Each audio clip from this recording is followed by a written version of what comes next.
Para saudara dan saudari yang Tuhan cintai, selamat pagi dan selamat bertemu lagi dalam renungan harian dari Paroki Santo Petrus dan Paulus Argapura, edisi hari Selasa, tanggal 2 Mei 2023, dalam masa Paskah yang keempat. Hari ini Gereja Semesta merayakan peringatan wajib Santo Athanasius, uskup dan pujangga gereja. Mengawali hari yang baru ini, kita hendak mendengar dan merenungkan sabda Tuhan. Marilah sebelum kita mendengar dan merenungkan sabda Tuhan, kita berdoa. Dalam nama Bapa dan Putra dan Roh Kudus. Amin. Allah Bapa yang Maha Pengasih, Engkau telah memilih Santo Athanasius uskupmu menjadi pembela ulung kealahan putramu. Limpahkanlah rahmatmu agar berkat ajaran dan perlindungannya kami semakin mendalami iman kami dan semakin berkembang dalam cinta kasih kepadamu. Bersabdalah ya Tuhan, kami siap untuk mendengarkan. Terpujilah Engkau Bapa, Putra dan Roh Kudus, kini dan sepanjang segala masa. Amin. Para saudara dan saudari yang Tuhan cintai, sabda Tuhan yang hendak kita dengar dan kita renungkan untuk mengawali hari yang baru ini diambil dari Injil Yohanes pasal 10 ayat 22 sampai 30. Tuhan bersamamu. Inilah Injil suci menurut Yohanes. Pada hari raya pentabisan Bait Allah di Yerusalem, ketika itu musim dingin, Yesus berjalan-jalan di Bait Allah di Serambi Salomo. Dan orang-orang Yahudi mengelilingi dia dan berkata kepadanya, "Berapa lama lagi engkau membiarkan kami hidup dalam kebimbangan? Jikalau engkau Mesias, katakanlah terus terang kepada kami."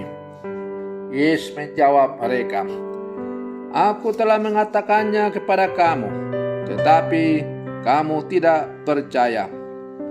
Pekerjaan-pekerjaan yang kulakukan dalam nama Bapakku, itulah yang memberikan kesaksian tentang aku. Tetapi kamu tidak percaya, karena kamu tidak termasuk domba-dombaku. Domba-dombaku mendengarkan suaraku, dan aku mengenal mereka, dan mereka mengikut aku. Aku memberikan hidup yang kekal kepada mereka, dan mereka pasti tidak akan binasa sampai selama-lamanya. Dan seorang pun tidak akan merebut mereka dari tanganku. Bapakku akan memberikan mereka kepadaku, lebih besar daripada siapapun, dan seorang pun tidak dapat merebut mereka dari tangan Bapa. Aku dan Bapa adalah satu." Demikianlah sabda Tuhan. Para saudara dan saudari yang Tuhan cintai, Yesus adalah gembala dan kita kawanan dombanya. Relasi gembala dengan domba merupakan gambaran yang dipakai Yesus untuk menegaskan hubungan antara Dia dengan orang-orang yang percaya kepadanya. Maka dalam kisah Injil hari ini, Yesus menyatakan diri sebagai gembala yang baik, yang mengenal domba-domba dan mau menyerahkan nyawanya untuk domba-dombanya. Domba-domba yang mengenal Dia akan mendengarkan suaranya. Mereka mendengarkan suaranya, akan mengikuti perintahnya. Sabdanya akan menuntun kita ke rumput yang hijau, yang menjadi sumber makanan untuk hidup yang kekal. Para saudara dan saudari yang Tuhan cintai, Yesus adalah gembala yang baik. Maka sebagai pengikut yang percaya kepadanya, kita berupaya untuk menjadi domba-domba yang baik pula. Domba-domba yang baik akan selalu berusaha untuk mendengarkan suara dan setia mengikuti sang gembala. Namun, para saudara dan saudari yang Tuhan cintai, dalam hidup keseharian ada banyak suara lain yang menyesatkan.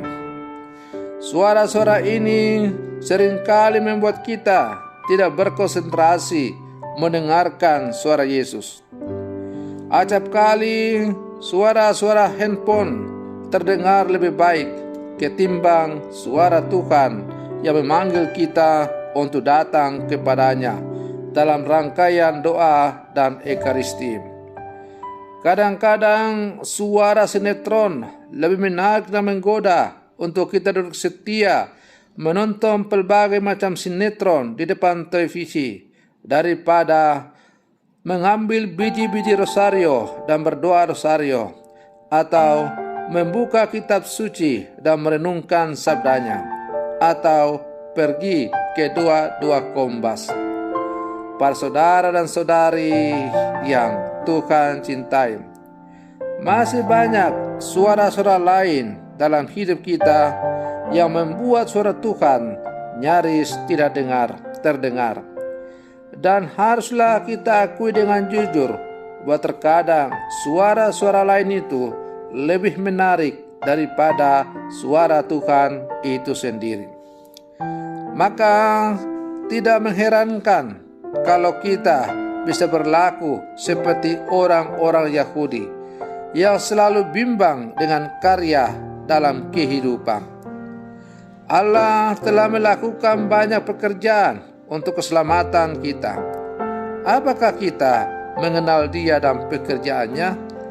Kita telah dibaptis menjadi domba-dombanya, namun seringkali kita bisa mendengarkan suaranya, namun seringkali kita tidak bisa mendengarkan suaranya dengan baik, karena kita lebih tertarik pada suara-suara yang lain. Oleh karena itu, kita perlu menciptakan keheningan agar mampu mendengar suara Tuhan yang berbisik dalam hati dan budi kita, atau melalui tulisan-tulisan kitab suci, atau melalui sabda-sabdanya, atau melalui doa-doa yang kita panjatkan setiap hari.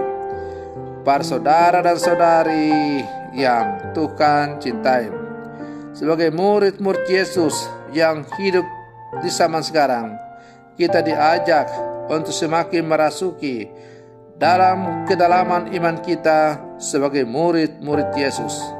Benarkah kita ini telah menjadi domba-domba yang selalu mendengarkan suara Tuhan?